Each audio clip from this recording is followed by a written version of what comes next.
Ma mission TV, le miroir du monde. Comment dans un parti politique vous devez dire que non, bisous doit battre coup sur coup. Donc salibo tout salibo. Même quand ça maï n'avait n'a bien aux alaté. Ma réaction naïe, et ça ma réaction oyo pour une personne normale, ça peut être comme ça.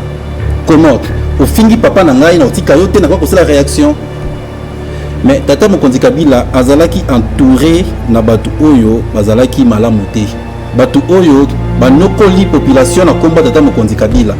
Ceux qui t'ont dit de soutenir le régime oyo tata Mokonzi Tshisekedi tozo tala mutu. Tokoki ko soutenir tata Mokonzi wa lekaki Joseph Kabila na ba penser na biso pour tozali mouvement de défenseurs du régime. Il faut qu'on défendre le régime. Ceux qui parlent de faux de fonctionnement, les ministres parlent de gouvernement, les ministres parlent de gouvernement, les ministres, le ministre de gouvernement, frais de fonctionnement, ils ont raté. Tout le monde de côté. Oui, le régime de qui est dollar à combien? Le régime de dollar à combien? Il y a un qui a la comparaison de Barmi Balon, c'est parce que Kabila pendant 18 ans, nous savons comment communauté Kali. Mais tout le monde qui a la sensibilisation, ma casse, va penser na biso, c'est parce que tout le monde a qui que population comprendre biso malamouté. Bato Bazalina Kabila, ils n'ont pas la bonne volonté, il y a Kosunga, coalition qui n'est pas non, oh non, Kabila a toujours dirigé sous l'ombre, Kabila a dirigé sous l'ombre comment? Au-delà de tout ce qui se passe, Papa Mokonzi Lokola Joseph Kabila à l'époque, le sénateur à vie, il est Anzima. Même il y a une réaction, peuple naïe, batunaïe, au bazar qui va baletina naïe, Banzima qui tumbi. Effigie naïe. Ma mission TV, le miroir du monde. Mbote na bandeko oyo balingaka ngai na bandeko balingaka émission à Babola, parlement populaire, parlement Babola watika na sika na bango moko kaka komilobela. Bozali ebele na mboka bapaya boko souffrir pe ba congolais na diaspora bozape ebele na Congo kolobate ba chailleurs ba romain bandeko na biso ba débrouillard ba mama bipupula ba papa balamukaka tongo kokende fonction publique bandeko na biso ba soldat ba policier tobo sanité ba médecin ba infirmier ba koloba pe biso pe voilà ba congolais o ba kobunda po ete biso Congo ekende liboso émission na bango ngoyo tango poko sezalaka to bengaka ba politique bato bana bwanya ba pesa makanisi okiko sunga pe ba kambia mboka pour te Congo kende liboso na pesi bino mbote po ete mwana musala population yeyo akutana bino pona ko beta masolo ya Congo bandeko balandi na lobaki na bino ete sengeli to yamba bandeko nyoso na oitali libala FCC cash esengeli ko sala ni pona ko batela ekolo to koyoka à gauche à droite ba politique ko bimisaka ba message na ngambo mosusu koloba na ngambo mosusu koloba na ngambo mosusu koloba mais to sepelaki kana message ya kimia tata ekolo Félix Tshisekedi o ko senga ete kimia za na mboka kasi biso bete na se kimia nde Congo ko kende liboso ba divergence na kati kimia liboso bande ko balandi na yambi o yazali mokambi ya Asbel na kikulo ba Asbel o ebengami bongo mouvement des défenseurs des régimes o ete bango ba bité senga biso to loba poto ko mona moto linge pela et senga ko défendre ba régime ndenge to défendre régime ndeko Kabila ndenge to défendre régime yandeko Félix Tshisekedi ndenge to défendre régime yandeko président o akoya biso to zama pona ko batela ka ba régime mwana mboka to yambi na poka na lelo kali lola kokende lola mbote mwana mboka mbote ndeko Flavien et senga ezali ya biso ya ko yamba yo na biso Babola po ete Babola ya solo bakolanda yo boni santé Asbel initiative wana eutina noa Asbel MDR mouvement de défenseurs du régime et tambola malamu c'est parce que nakati na yango tozali na bato yo mitoe ko sala o bazoko kanisa malamu o bazali ba professeur d'université bazali ba avocat ba médecin bazana nakati Asbel oyo MDR makanisi ya MDR et Botami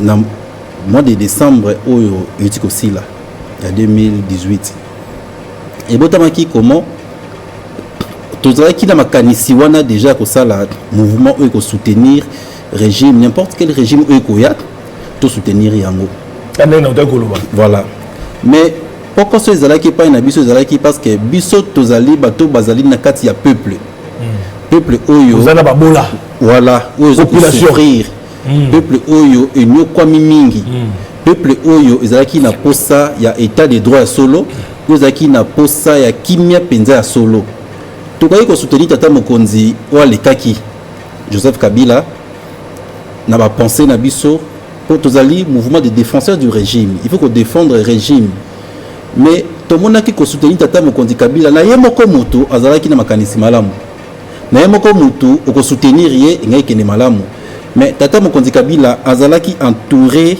na batu oyo bazalaki malamu te batu oyo banokoli population na kombo tata mokonzi Kabila batu oyo baboma aussi kiwa na kombo ya tata mokonzi Kabila lokola ye pazalaki na attitude ya batu balobaka te na attitude ya batu oyo akokolakisa te ke yo nosalaki mabe nasala oboye nde tokokaki te kodefendre régime ya ndenge wana régime oyo lelo rosi kiwa kota na samabele régime oyo bito rosi chimanga kota na samabele na régime oyo ya nazomona mwana mwasi akufaki na kitambo Thérèse Kapanga Thérèse na régime oyo bato kimia ezalaki te tokokaki te kotelema biso oyo tosouffrir na peuple mais pour ko défendre tata ekolo na ngonga wana te kolakisa tata ekolo yo moko loba kozali mal entouré mais kasi tala bandeko no bakonyokola la population engai mpe ezala ndenge mpe ya malamu ya MDR kosunga ndeko toloba yango MDR aloba yango na bajournaux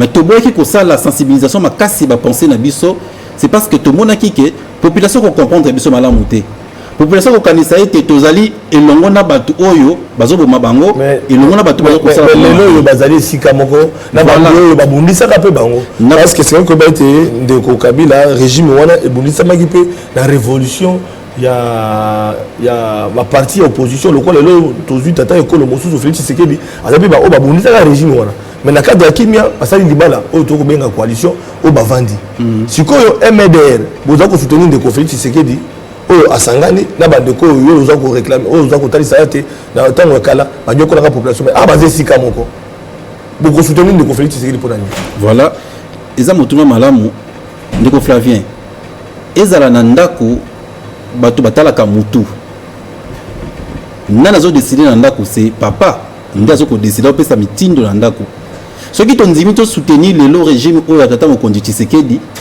tozo tala mutu papa mokonzi Félix Tshisekedi bien que bazana coalition oyo bazali na ndeko Kabila oyo bazali na IDPS batutu bazali FCC cash mais vision de la République vision ya kokonza mboka ezali na moto ya tata mokonzi oko remarquer tozali déjà le ministre ya affaires étrangères mais tata mokonzi na souci ya kokolisa diplomatie azotika simate ye moko azokita sur terrain pour kokolisa diplomatie wana tata mokonzi na souci côté la peuple neko kende liboso azo ko continuer toujours ko pesa ba initiative o dazo condamner ba tozo ba que non oh non Kabila tozo diriger sous l'ombre Kabila ko dire sous l'ombre comment tant Kabila dirigeait qui na okaki bato bakendaki na Kasai plutôt na Katanga ko ba que non gratuité enseignement biso to mandaki yango c'est pour dire que bato bazali na Kabila ils n'ont pas la bonne volonté ya kosunga coalition wana kende liboso. C'est parce que ceux qui sont en coalition à solo, nous avons dirigé coalition, on a dirigé Congo Mobimba, c'est Félix Tshisekedi. Et pourquoi ne pas ce pays-là, dans ma campagne pour la malamu, comme il y a paternité na yangote, ni gratuité enseignement za kine biso, za kine Kabila mtatika ki yango. Mais pourquoi lui-même Kabila ko bateke te mtatika ki yango, mais Kabila doit comprendre que ezali ngana sala ki likambu, na comme ça ki na sukate, na pesa ki idée, mais na appliquer ki yangote, o ya ye na sima na ngai. Azwa eloko wana a continuer na yango.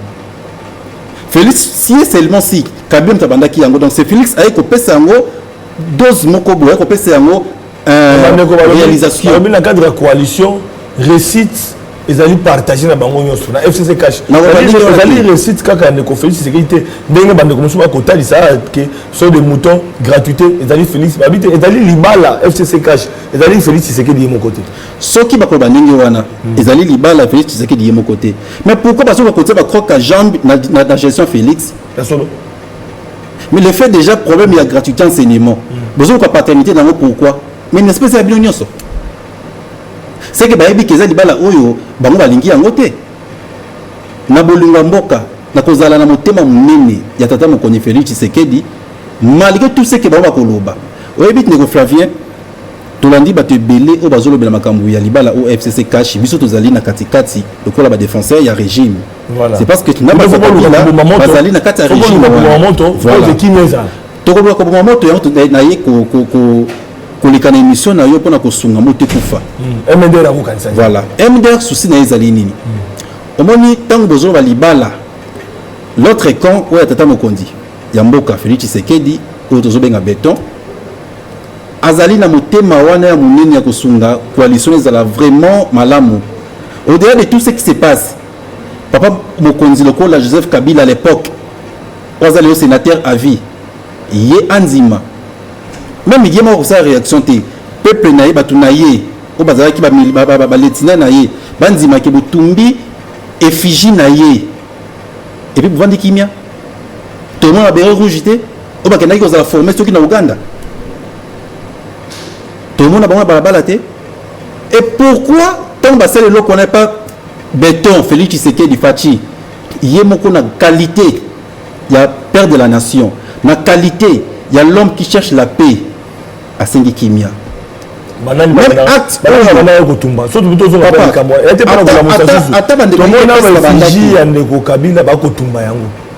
est-ce qu'il faut tout ça dans la coalition il faut te mettre en aliko nous surtout on est allé la réaction à coup sur coup comment dans un parti politique vous devez dire que non bisous doit battre coup sur coup donc salibo tout salibo même quand ça maï n'avait n'a bien cause à la tête ceux qui ont la salle m'a bien posé ça m'a bien wana et pour aide pour donc pendant que tu as quatre libala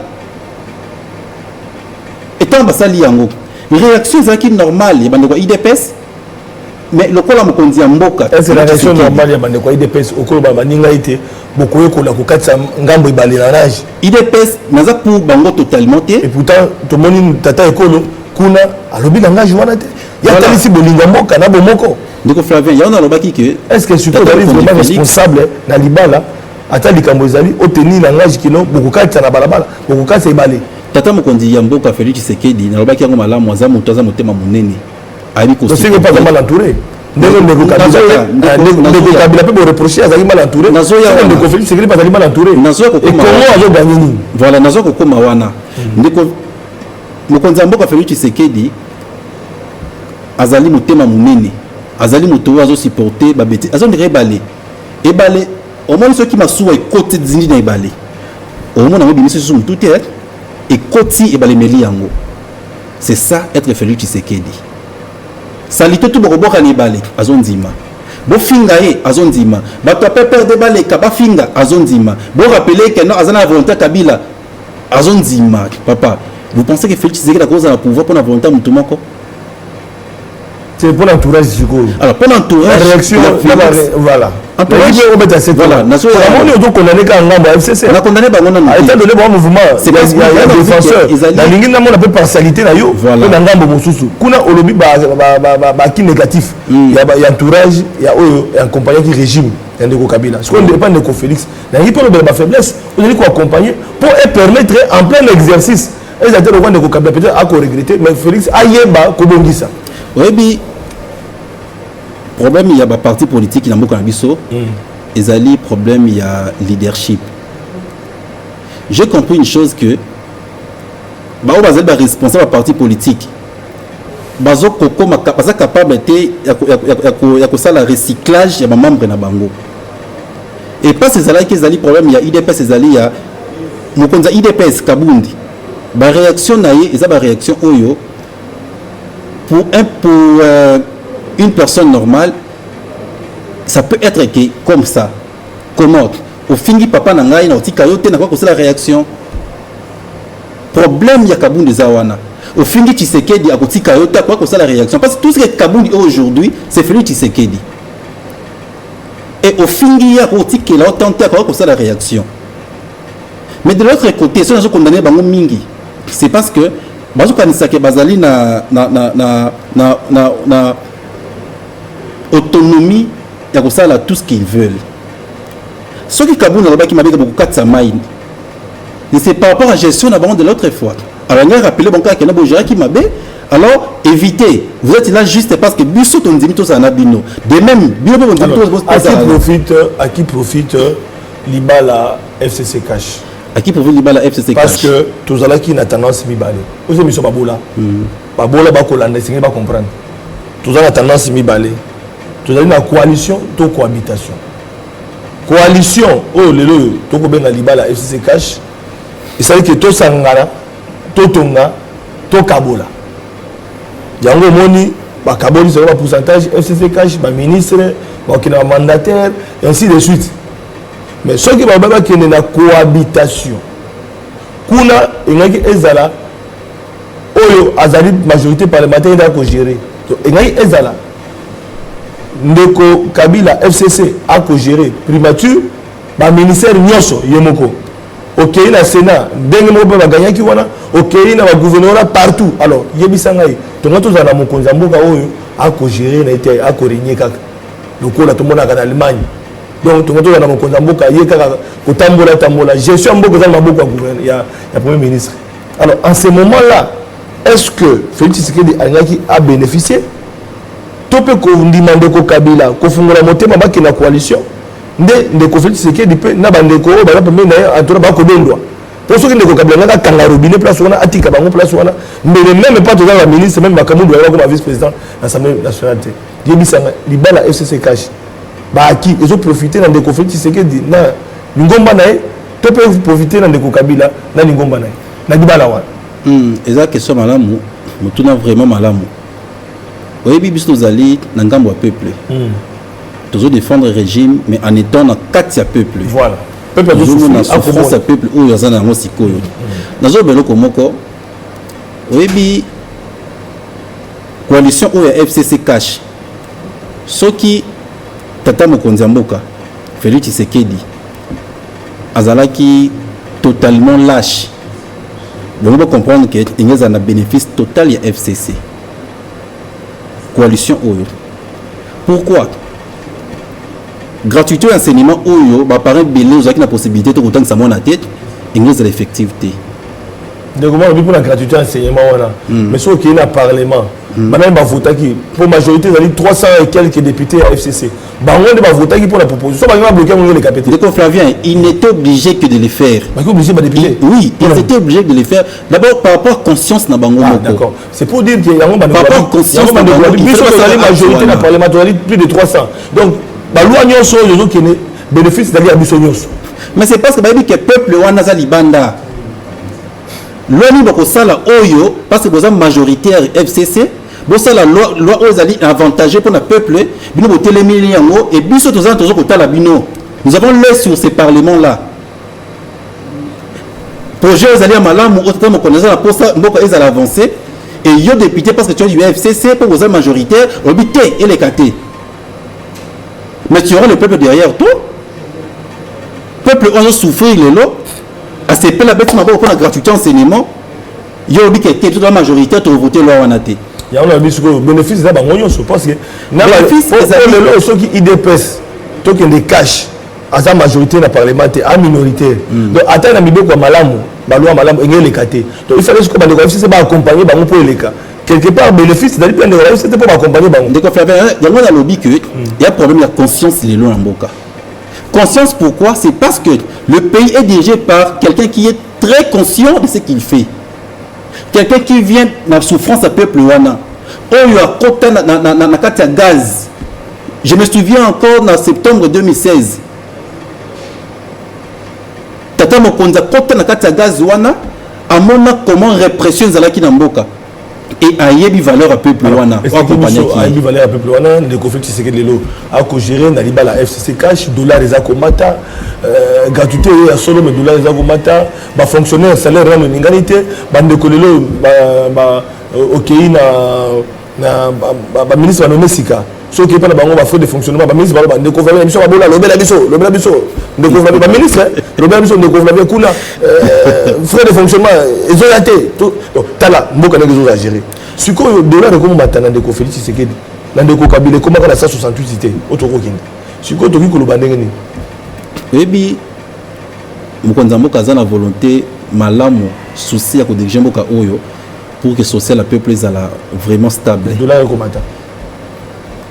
Le col là, tout peut ça le col là projet à budget. Ils ont déjà dans le parlement. Encore pour faire sur le budget. Tout peut ça budget dans le parlement. Budget il y a année où il va devoir oser parce qu'il y a un définir voilà. Budget à 10 milliards. Oui. De comment t'as pour nous ayaka na 8 milliards. 7 milliards 8 milliards. Parce que ça va effectif. Yoka, il y a encore 10 milliards pour faire effectif. Il y a autre chose qui il y a autre chose qui est. Différence si tous na yango na ba ministre, ba premier ministre oyo bazaki na régime de Kabila, na premier ministre de Félix Tshisekedi. 10 milliards à 7 8 milliards tant wakala. Dollar rien assez mais dollar rezomata. Bon, peuple congolais social a quoi ba souté a okende wap. Différence les gens na ba voyage de Félix Tshisekedi nga ko voyager ka kotama mikila paya ndé social wana différence oyo ezali yo bali défenseur régime solution. Différence oyo ezali entre premier ministre Ilunga Ilukamba na Matata Ponyo, c'est vraiment Adolphe Mouzito. Non, Adolphe Mouzito, je peux pas compter, c'est vraiment mon lili na lumière. Mon lili na lumière parce que Ilunga Ilukamba, je peux dire c'est comme Félix Tshisekedi, c'est une pensée. Yo ça fanatique était pas ça. Félix Tshisekedi c'est une pensée, c'est une doctrine que tout peuple congolais devait aujourd'hui applaudir. Ah oui la thèse Moussousou. Mutolokola Ilunga Ilukamba. C'est un père Oyo n'a qu'à réfléchir après un bon moment. C'est une pensée. Satan, le col budget cotique, mais je vous rassure. Le vocabulaire de dollar combien? Je vous non, oyebi ngai na ko sala comparaison, na ko sala comparaison. Il y a Kabila na Félix régime. Régime le comparaison dollar na combien? Tout le bande côté. Oui, régime le qui dollar na combien? Régime dollar na combien? Il y a un lobby qui na ko sala comparaison na baromi balona, c'est parce que Kabila pendant 18 ans nous savons c'est comment Komoti Kali. Et Félix na quelques temps oyo, c'est que Kongozo Kende. Topé Satan. Na 18 ans tout le monde a comment chômage et quota congolais makasi. Na 18 ans tout le monde a comment papa oyo y a fonctionnaire a souffrir. Le seul pays oyo kodé fali par 300 francs puis mutakuko kima na tonga maman pas ils a pays oyo Kabila na régime na batike la biso. Avec Félix toti quel est temps. Il est dans le mois. Dans le mois, il aller FCC cash. Dépense la ville, tu comprendre. Tu comprendre que le Nego Kabila a Saraka alliance na Palou, nous na Congo, Palou bisa biso que no bana livre d'or, tout le livre d'or on a te population souffrant na itina suka, Palou a Saraka la majorité, ils ara échec peut récite ya bango nyonso. Le lo ezali Félix Tshisekedi na Nego Kabila donc FCC cash. Récite eza bango nyonso, échec eza bango nyonso. Et c'est que tout na ko ba bongo te parce que dans soutenir récite ka Nego Félix, échec parce que total là-bas, il faut que Félix Tshisekedi. Merci beaucoup. Volonté d'ailleurs total là yangonde. Voilà, vous avez point de vue Nabino, MDR, non, point de vue à tout Congolais. Trois ans raisonner malamu. Même yo moko de point de vue. Non, na FCC ndeko, na soko beta sur FCC to beta solo ya ndeko Kabila. J'ai beaucoup du respect. Vous ensemble. Non, ce sont des gens oyo. L'émission Babola oui. Ndeko Félix ndeko Kabila basé sika moko. Ndeko Kabila Félix c'est moko za koloba yango. La Mikela Paya, mais Bino Ana, non, beaucoup bon, bon voilà, et monsieur Sili, un débat contradictoire peut-être, oui, on est prêt, Bazar respect mon merci beaucoup, Bandeko Balandi, et monsieur Babola Yango et Kominasuka, tu as marqué pour la Bino. Moi, Namboka Kali, Lola, donc, on a dit Mokambia, MDR, c'est-à-dire mouvement des défenseurs des régimes, Bolandi Yemoko, Namalobana, Moutouna, la population. Mais tout le monde mais quand on a est-ce que Bandeko, il y a cash na FCC, il y a échec na récite, il y a banane. Est-ce que vous êtes conscient? Pour tout le monde, on dirait Bandeko Moussoussou, il a pouvoir, mais pas quand ça va en opposition. Tout le monde doit comprendre. Bandeko Moussoussou, est-ce que tout le monde doit débat où il y a très prochainement, il y a la FCC cash, récite échec, il y a banane. C'est parti pour la semaine prochaine.